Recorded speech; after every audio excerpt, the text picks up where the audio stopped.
The purveyor of personal defenses. I should acquire a blade for myself, Duncan, just as you have. This rusty razor's nothing to admire. Even so, I appear a mere kitten walking so close upon you. Perhaps a small dagger would suit me. Let's see what he said. Maybe I'll buy a sword too. We'll both jump rank. Oh, we'll be quite the pair, you and I. Twin devils. Luke 22:36, where Jesus is speaking, and it says, "Then he said to them, but now he who has money bag, let him take it, and likewise a sack, and he who has no sword, let him sell his garment and buy one."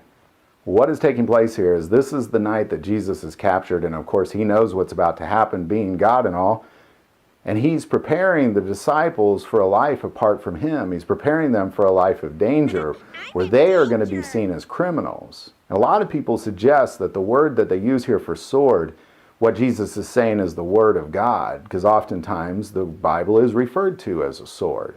However, anytime they refer to the word of God as a sword, they use the Greek word for battle sword. The word used for sword here is the Greek word for a dagger, so it's definitely a self-defense weapon, and Jesus essentially said, you need one. I need a kick, yes? I long for the day where one firearm carries 4 bullets, and not the opposite. A friend in England you may like to meet, Julian. James Puckle. He's working on something extraordinary. Magnifique. This is for bridges, beaches, lines, and passes, ships, boats, houses, and other places. In short, it was a gun for everything. Thank you for tuning in to another video on ForgottenWeapons.com. I'm Ian, and I'm here today at the Institute of Military Technology taking a look at a truly spectacular piece of firearms history. This is a Puckle gun, as I just described. This was invented and patented by a British lawyer by the name of James Puckle in 1718. The patent describes 2 different chambers, 2 different types of chamber that were going to be available for this gun.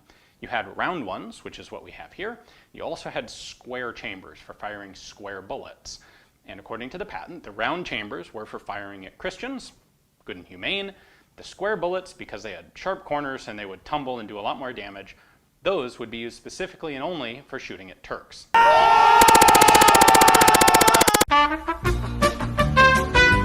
Hello?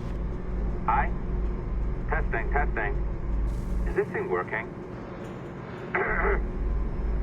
This is John from IT. We met earlier. I was calibrating your Animus. I'm sort of the, Scotty of this Abstergo enterprise.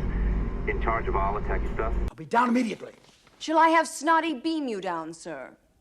I don't know about that beaming stuff. Is it safe? Oh, yes, sir. Snotty beamed me twice last night. It was wonderful. Scotty, beam me up. Ready?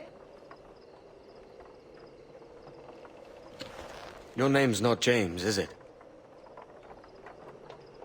Not most days. Come on.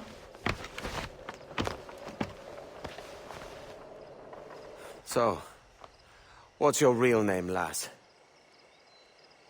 Mary Reed to my mum. And them I call friends. But not a word of it to anyone. Or I'll unman you as well.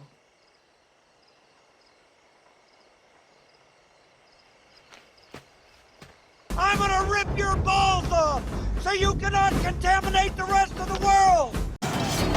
In a world without gold, we might have been heroes!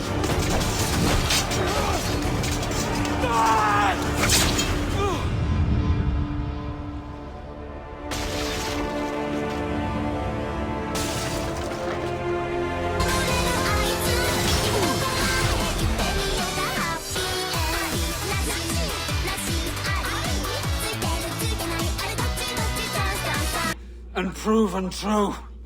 What have you done since Nassau fell, huh? Nothing but murder and mayhem. You flew in with the very kind we once hated! It was said that you would destroy this city, not join them!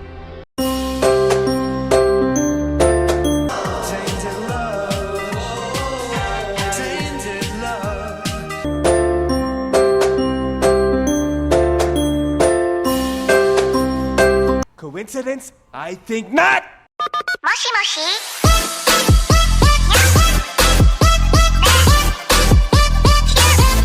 I'll give you a cola.